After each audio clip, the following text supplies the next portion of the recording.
Shri Venkateswara gold finance తాకట్టులో ఉన్న బంగారాన్ని విడిపించి కొనబడును. సంప్రదించండి 8499070070. ఎలా సపోర్ట్ చేస్తారా మీరు? మీరు మనుషులా పశువులా? ఎలా సపోర్ట్ చేస్తారు మీరు? అతను ఏం అనలేదా, ఏం ఆగలేదా? అటువంటి ఎదవను కూడా మీరు సపోర్ట్ చేస్తున్నారంటే మీరెంత ఎదవలో పెద్దగా నేను చెప్పనవసరం. నువ్వు ప్రశ్న రావణ అనేవాడు ప్రశ్నించే హక్కు నీకుందబ్బా. చాలా గట్టిగా మాట్లాడతాడు, మంచి ఇంగ్లీష్ మాట్లాడతాడు, చాలా సంతోషం, అది నాకు చాలా ఆనందం వేస్తుంది. కానీ వ్యక్తిగతంగా నిన్నెవడు దూషించమన్నాడ్రా? ఏ చదువు చెప్పిందిరా ఎదవ నీకు ప్రశ్నించమని? ప్రశ్నించే హక్కు ఉంది కదా, ఒక భారతదేశ పౌరుడిగా నీకు ప్రశ్నించే హక్కు ఉంది. నువ్వేమైనా అడగొచ్చు అనుకుంటే అడగొచ్చు, తప్పులేదు. ఏ విషయాన్నైనా సరే ఎవరినైనా నిలదీయచ్చు, తప్పులేదు. కానీ ఏంటంటే వ్యక్తిగతంగా దూషించి బూతులతో తిట్టడం అనేది కరెక్ట్ కాదండి. నీకు అడిగే హక్కు ఉంది కదని అది వాడుకో, పర్వాలేదు, తప్పులేదు. ఏదైనా అడుగు, ఎవరినైనా ప్రశ్నించు, తప్పులేదు.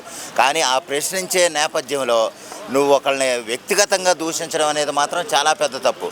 అవతల వాళ్ళ స్థాయి ఏంటి, వాళ్ళ స్థానం ఏంటో తెలుసుకోకుండా వాళ్ళ ముఖ్యమంత్రిలా లేకపోతే ఉప ముఖ్యమంత్రులా లేకపోతే ఎవరైనా కానీ వాళ్ళంటూ దృష్టిలో పెట్టుకోకుండా, ఆ స్థాయిని అంటూ దృష్టిలో పెట్టుకోకుండా నువ్వు నీ ఇష్టం వచ్చినట్టు ప్రశ్నించే పేరులో నువ్వు వ్యక్తిగతంగా కావాలని ఇంటెన్షనల్గా నువ్వు దూషించాలని చూస్తే కనుక అది పెద్ద నేరం. అది పవన్ కళ్యాణ్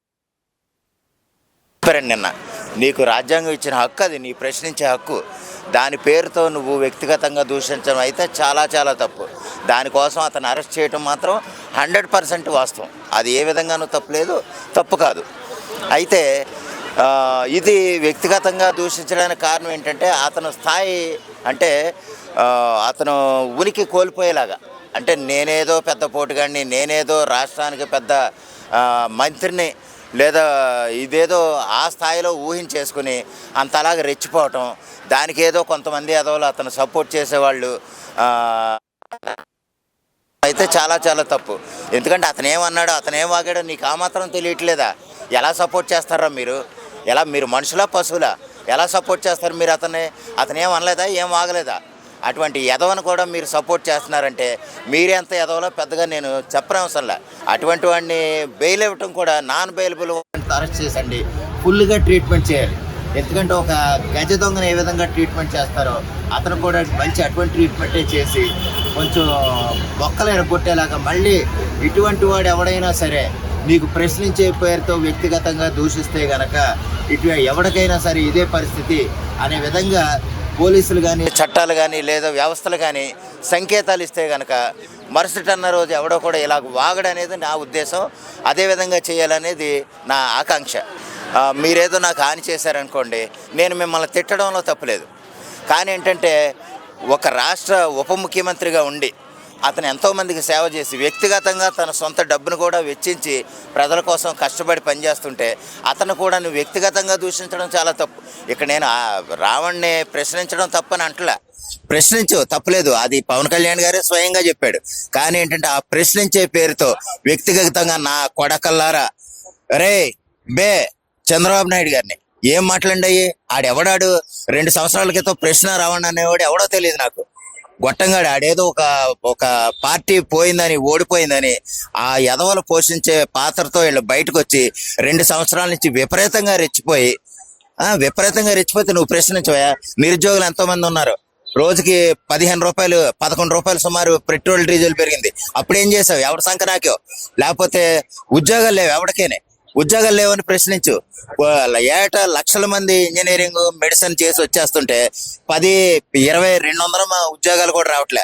ఆ ఉద్యోగాల నిమిత్తం ప్రశ్నించు, వ్యవస్థను బాగు చేయడం కోసం ప్రశ్నించు. అంతేగాని వ్యక్తిగతంగా సనాతన ధర్మం అని పేరు చెప్పాడని ఒక క్రైస్తవ మత ప్రచారంలో ఆ సభలో నువ్వు నీ ఇష్టం వచ్చినట్టు రెచ్చిపోయావంటే అది క్రైస్తవ మత ప్రచార సభ, లేకపోతే నీ రాజకీయ సభ.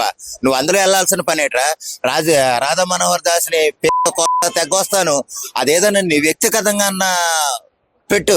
కానీ అది క్రైస్తవ మత ప్రచార సభ. అది అందులో నువ్వు ఆ క్రైస్తవానికి సంబంధించిన దేవుడి గురించి చెప్పుకో, క్రైస్తవుల గొప్పతనాన్ని గురించి చెప్పుకో, యేసుక్రీస్తు మంచి గురించి చెప్పుకో. ఆయన ఖచ్చితంగా మత విద్వేషాలు రేపటండి. రాధా మనోహర్ దాస్ అయినా ఉత్తరం ఎందుకంటాడు? అతన్నే రెచ్చగొడుతున్నారు.